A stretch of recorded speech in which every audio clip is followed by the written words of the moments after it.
Hey, y'all. Thanks for tuning in to another episode of the Peace Podcast. This is season 2, episode 35. Just give me pain over positivity, whatever that looks like. And I know you're probably thinking something's wrong with her because who would want pain over positivity? But I feel like we are in a day and time where we're surrounded by extreme negativity. So everybody's posting and publishing and talking about all of the worst case scenario of things that are happening. But then alternatively, we are dealing with um, people who are pushing the narrative that you should just be happy and look at the bright side and um, smile more and just think more positively. And what's happening is we have a slew of people who are just walking around with the idea that something's wrong with them for feeling the pain, and that if they just change that feeling of pain into a fake form of happiness and positivity, that they will in fact experience joy and that the world will be more accepting of them. But what happens when we do that to ourselves is when we are out in the open and in public places, we are emitting some sort of feeling, emotion, and aura that, though it's fake, it is making everyone else more content, especially if you grew up in a space where you were told, just be the good girl and smile and be pleasant, and your job and your role is really not to feel and be human and exist in your full capacity, but your role is to be good so that no one else around you is inconvenienced by your emotions or behaviors.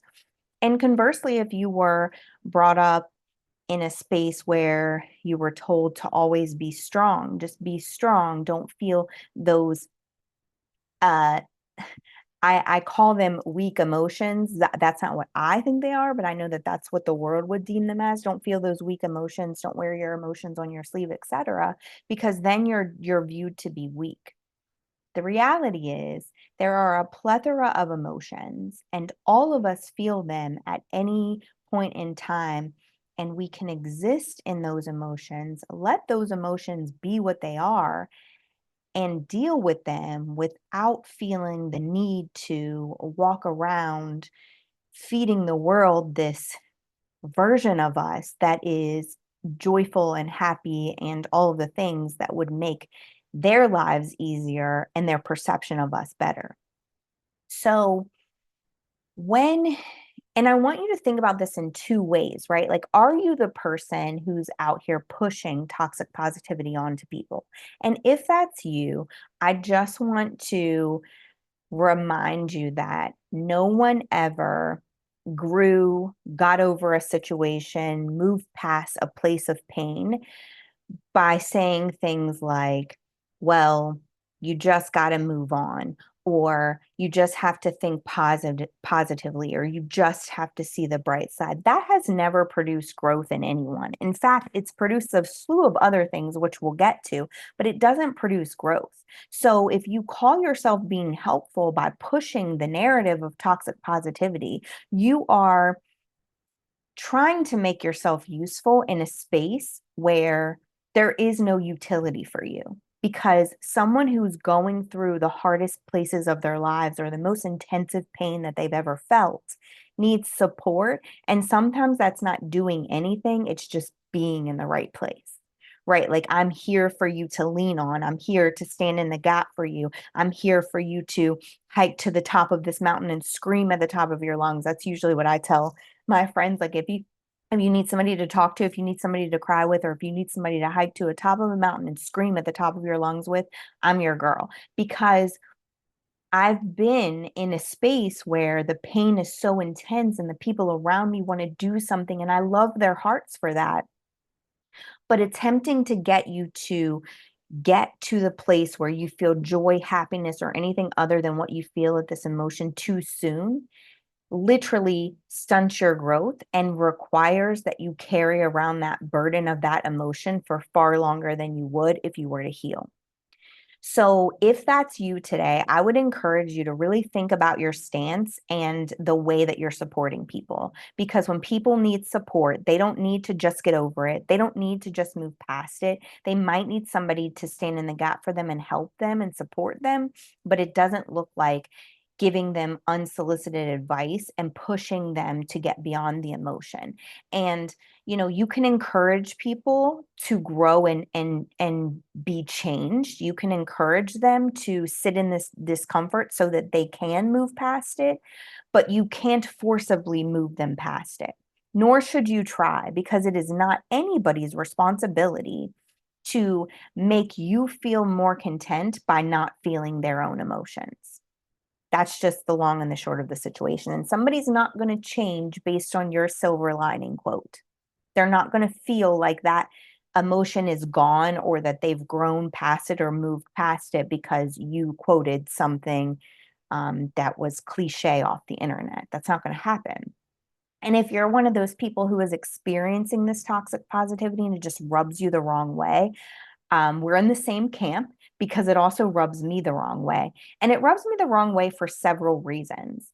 Um, Perhaps because of core wounds, because of feeling like you're not supposed to be seen. You're supposed to be whatever that person who is of greater in the hierarchy expects from you. So that means that you stuff or act as if this doesn't exist or move past it or get over it or put yourself on autopilot or a robot or whatever mode gets you to continue to do the role that you're supposed to be doing right now. Or perhaps it's because I had a daughter and I want her to be able to take up space, draw breath, and feel whatever emotion she feels. And helping her to navigate a world that doesn't let her do that is a huge task as a parent. And thankfully, I have her stepmom who also is in this plight with me and can help with those sort of things. But when you've grown up as a female who's always been told to be kind, like be kind over all else, then what you've learned to do is to not actualize your own emotions because everybody else's feelings of contentment are more important than your own emotions. And I've caught myself doing this with my daughter. Like she's told me stuff about stuff that's happened at school. And because I have the experience of being an educator and I know the educator lens, sometimes I automatically go to, well, you guys should be kinder to your teacher. You guys should be more um, understanding of the plight of your teacher. But sometimes those teachers are being overbearing and overly conflicting or confrontational, or, so sometimes that happens. So I can't just teach her to have empathy for the authoritative figure. I have to teach her that. And it's okay to feel what you're feeling, but here's the way that you should respond to that in a more mature manner, right? And so it's not and I've caught myself doing it, and her response is usually, you always take everyone else's side. And when she says that, I have to think about it. Like, did I just invalidate all of her emotions to go straight to the thing that I know to be true? And that's not, this whole permissive, passive, gentle parenting, whatever you guys call it.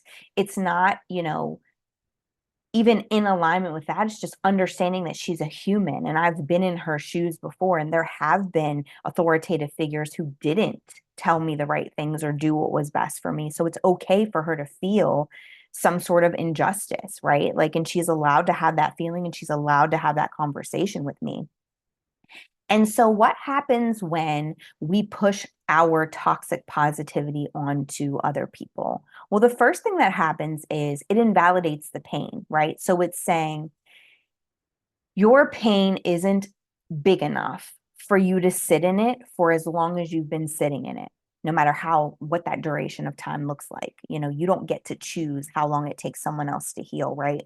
So, it's saying that pain is not valid, your willingness to get over it should be greater than the pain that you're sitting in. And if you can't do that, then something is wrong with you, because everybody experiences pain, and your inability to get over whatever's going on with you just means that you're weak. And that is one, it's not true. And two, it's interesting to me because every single person has experienced some sort of trauma, big trauma, little t trauma, whatever it is, that has put them in shambles. The difference between the person who parades around with toxic positivity and the person who's experiencing it outwardly is that one is in shambles crying in their bed so no one can see it, and the other one is just outwardly displaying their own emotions. So the way that we combat that is to just understand for yourself and for other people that it is okay to feel all of the emotions, all those emotions on that wheel. It's okay to feel anger. It's okay. It's not okay to walk around with wrath and just wanting to annihilate everyone, but it's okay to feel anger. It's okay to feel frustration. It's okay to feel disappointment. It's okay to feel joy. All of those emotions have the same capacity to take up space. And when you process that, understand it, and allow it to be true, then you treat your anger and your sadness very similarly to when you have frustration and disappointment, to very similarly to when you have joy and happiness, because you know that all emotions are fleeting, that any emotion, when acted on by an outside influence or an inside influence, has the potential to change and shift and move even in the course of a day's time. Like, you think about, if you took inventory of your emotions throughout the day, like you audited your emotional state throughout the day, you would find that you go in and out of emotions all day long. Can you still experience joy inside of those emotions? Absolutely. But not until you learn that through a process of healing, that joy can be felt even in the most chaotic and traumatic of circumstances. But your emotions are all over the place. This is why we don't let our emotions dictate our actions, because our emotions are everywhere. But it doesn't mean that you can't allow yourself to feel those emotions, and then you have to walk around here with a smile on your face, pretending to the world like everything is hunky dory when it's not, right? And so you're allowed to have a frustrated response to something. You're allowed to feel a certain way about a thing. Whatever that feeling is, you're allowed to feel it. People who want to heal question why they feel it. People who want to heal allow it to be so, accept that it exists, and then start to get curious about those emotions and what they're attached to and these type of things. People who want to heal don't just act like they don't exist, because you're going to carry them longer if that's the case. The second thing is that when you have that feeling of toxic positivity, you avoid discomfort. And when you avoid discomfort, you inadvertently avoid growth, because you can't grow and you can't heal if you're not uncomfortable. Because growing and healing, by definition, is transforming and changing. And when you transform and change, it is uncomfortable. It doesn't feel good.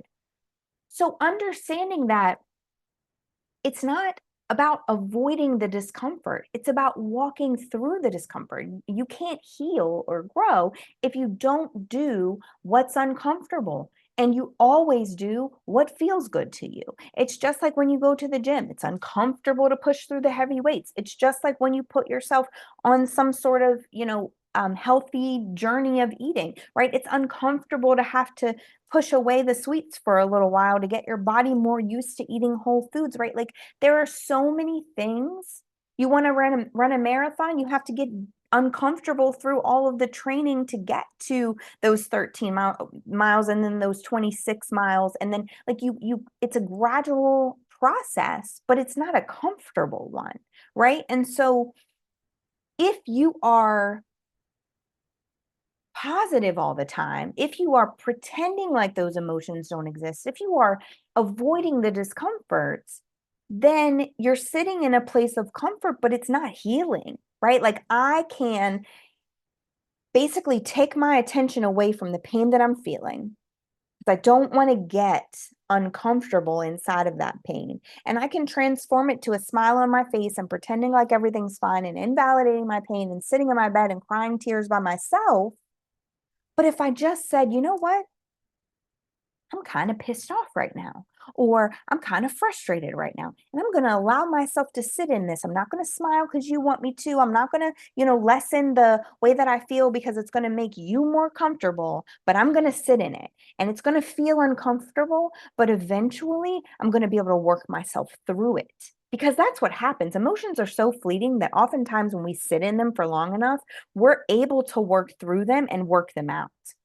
But if we don't sit in them and we don't allow them, they just compound and they get larger and larger. And then we build resentment and all of these other products of stuffing our emotions, right? And the third thing is when you are a product of toxic positivity, you disassociate from you. You disassociate from you. You say, I'm choosing to be more palatable over feeling the pain that I'm in.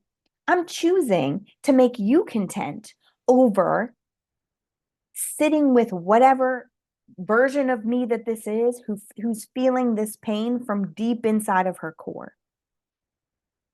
We have to get to a space where we choose us over the positivity, right? That the positivity is going to breed this result.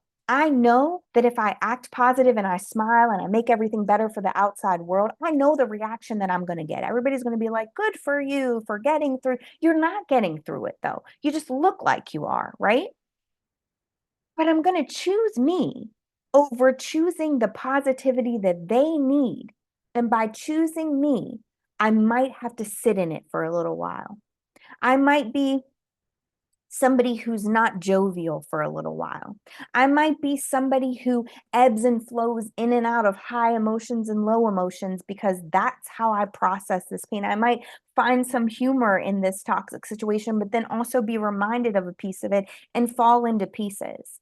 And because I've surrounded myself with people who let me be because they want to support me, and because I'm prayerful and I know that God's working everything out for my good, not in a toxic positive way, but in a, I know I can lean on him.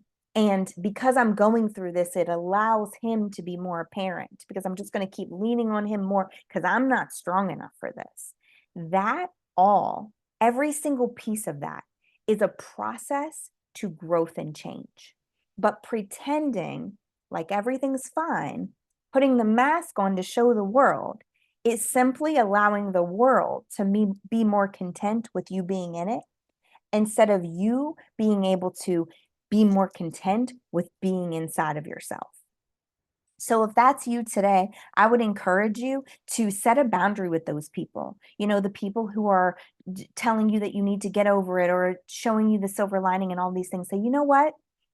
I believe that to be true for you. But right now, what I know that I need is to feel my pain, is to process that pain, and to lean on God and the people who support me. Because putting a smile on my face is not going to fix this. Putting a smile on my face isn't going to make it go away. In fact, there's so much pain inside of me right now from stuffing it and doing what you're asking me to do that I would really prefer if you didn't bring that my way, because that energy is not helping me. And that's assertive. That's not being rude. It's just saying, I know what works for me, and that is what I've tried, and it doesn't work for me. I'm ready to actually heal these things.